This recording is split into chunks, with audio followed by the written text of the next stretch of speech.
the result.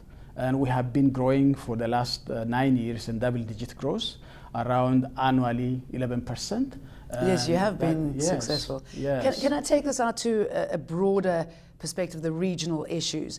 Let's talk about what's happening in Somalia. What is your position on the establishment of Jubaland, the administration of Kismayu? Because I know that there's a stalemate between those in Jubaland and the government in Mogadishu. How has that been broken? What are your views on that? First of all, the most important thing is now in Somalia we see hope at the end of this process and the light at the end of the tunnel.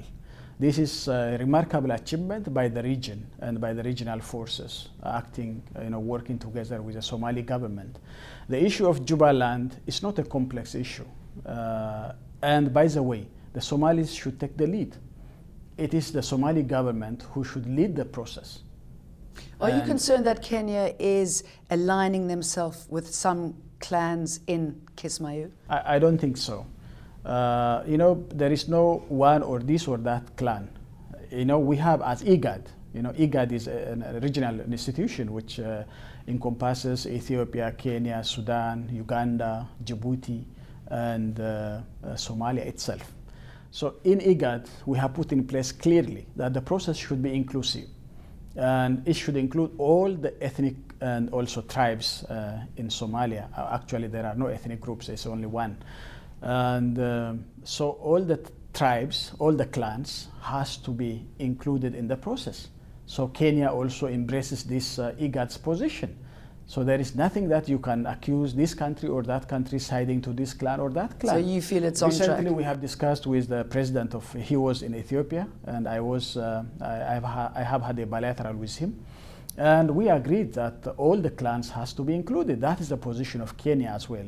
So there are misgivings, and that has to be sorted out. We agreed that we have to sit down and talk in a clear manner, in a transparent manner, and the leadership of the process has to be taken by the Somali government and the Somali president himself.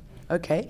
I'm intrigued about your country's secrecy about this dam that you're building, which apparently is going to be completed in 2015, the Grand Ethiopian Renaissance Dam. I mean, this is a dam that's going to have incredible environmental impact, political impact. Apparently it's going to squeeze the amount of water that Egypt and Sudan reaches. Why the secrecy? By the way, I think you are lacking information in this regard. There is no secrecy. Tell me. There is an international panel of experts, which Ethiopia has taken as a lead to establish this panel of experts, where two Egyptian experts, two Sudanese experts, two Ethiopian experts, and 4 international experts from elsewhere. These are 10 people who are studying the impact of the dam on the downstream countries. And until now, they have made, I think, 5 meetings, and it has been cordial, and it has been very smoothly going. So Egypt and Sudan are quite happy about this, the impact that it's likely to have on their countries? I think the result we'll see later on after the study is completed. But until now, all the 5 meetings were cordial, and they have been satisfied with the meetings, and it continues on. And hopefully, and technically as well, this dam has a benefit to both Sudan and Egypt. And it has no, in any project you have little impacts here and there, but this is a massive impact. the major one, the major benefit is to both Sudan and Egypt. So therefore, this has not been established as a truth. And first of all, it's not secret. It's an open project, which all the countries of downstream they as all well support. As regionally, this is met with great support. You should have followed the press conferences that the governments of Sudan and Egypt are giving at this time, before saying that this is a secrecy and all kinds of things. Because we are hearing to the contrary, and I'm just wondering what you make of this report, that Egypt has reached an agreement with Sudan to build an airbase on its territory as a launch pad for potential attacks on your dams. Is there any truth in that? They have equivocally rejected that this is a false statement, and it has come from WikiLeaks and whatever, which is not the position of the Egyptian government. And they have clearly written to us that this is not the position of Egypt, that's not the position of Sudan, and they have nothing to do with this kind of agreements. It's just a say, which wants to distract the smooth relationship between the three countries. So I think you have to understand this is not true, and that's what we have got from the two countries' leadership. Okay, I'm going to throw a bit of sport into politics now. I know that you have asked for a neutral venue when you play with what's been called for so many years your arch rivals, Eritrea, in the African Nations Championship qualifier. Are you concerned that this could lead to further friction between your countries? You mean football? Well, the fact that you're trying to get it away from Eritrea means you're slightly worried about playing. We can play in Asmara. There is no problem with us with Eritreans as far as this kind of connection is concerned. But you're asking for it not to be played in the country? Which country? In Eritrea.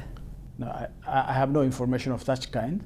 But if you ask me, do you want to go to Asmara and sit down and negotiate with Isaias Afwerki? Then I say yes. Really? I will do. Because most of the animosity was between your previous leader and Isaias Afwerki. I mean, do you think now that Meles Zenawi has gone that you have an opportunity to forge closer links between the two countries? Because economically, I should imagine it would be very powerful. That's not true, because my predecessor, Excellency Meles Zenawi, has asked more than 50 times even to go to Asmara and to negotiate with Isaias Afwerki. It is the denial and the stubborn action that Isaias Afwerki has taken. He has never been responsive to all the requests we made. You can ask the major people who try to mediate this process, and for all of them, late Prime Minister Meles told them he is ready to go anywhere. But there has been incredible personal animosity between the two. Do you think now that you are in power, you will be able to push this forward? I know that Qatar is trying to get you two to sit at the same table. I think are we likely to see that happen? No one can prove that there is a personal animosity. No one. There was? No one can prove that. There has never been. It's only a policy issue. Okay, but are we likely to see you sitting at the same table anytime soon? Sure. We have pledged this to many of our friends. That we have, the most important thing for us is fighting poverty. The most important thing for us is having a regional integration, economic integration and infrastructure integration, so that we will be better off in competing in the global setting. And a smaller country you are, you cannot compete in the global market. So the larger you are, the interconnected you are, you can have interstate trade and investment as well as global trade and investment. And I should imagine that the US would support closer ties between the two of you. Well, we want to see any country. I mean, we have no differentiation, who this or that. Any country who can contribute to this process, we are ready. But most of all, if we do that, it will be much more productive. You have possibly until 2015. What would you like to be able to do in the time that you have in power? And I'm sure you would like it to extend it even further. What are your aims and ambitions? What would you like to see your legacy?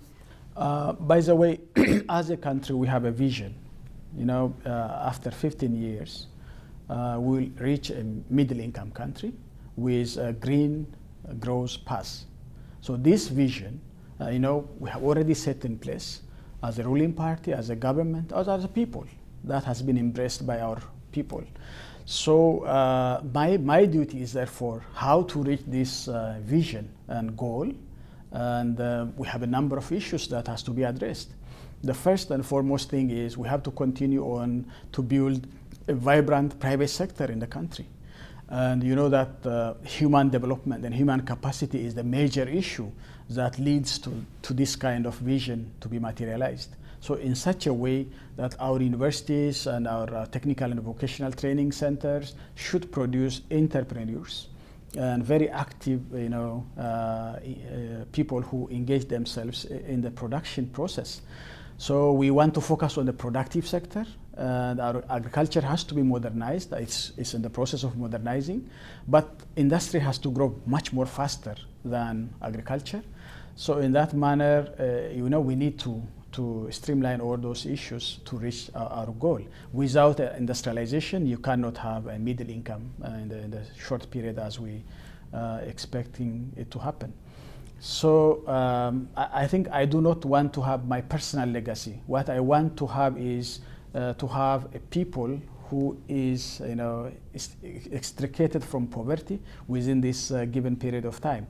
So it's up to the people, up to somebody else to say that this is your legacy to continue on. I don't want to work for my own legacy. What I want is to see that my people has come out of poverty as quick as possible.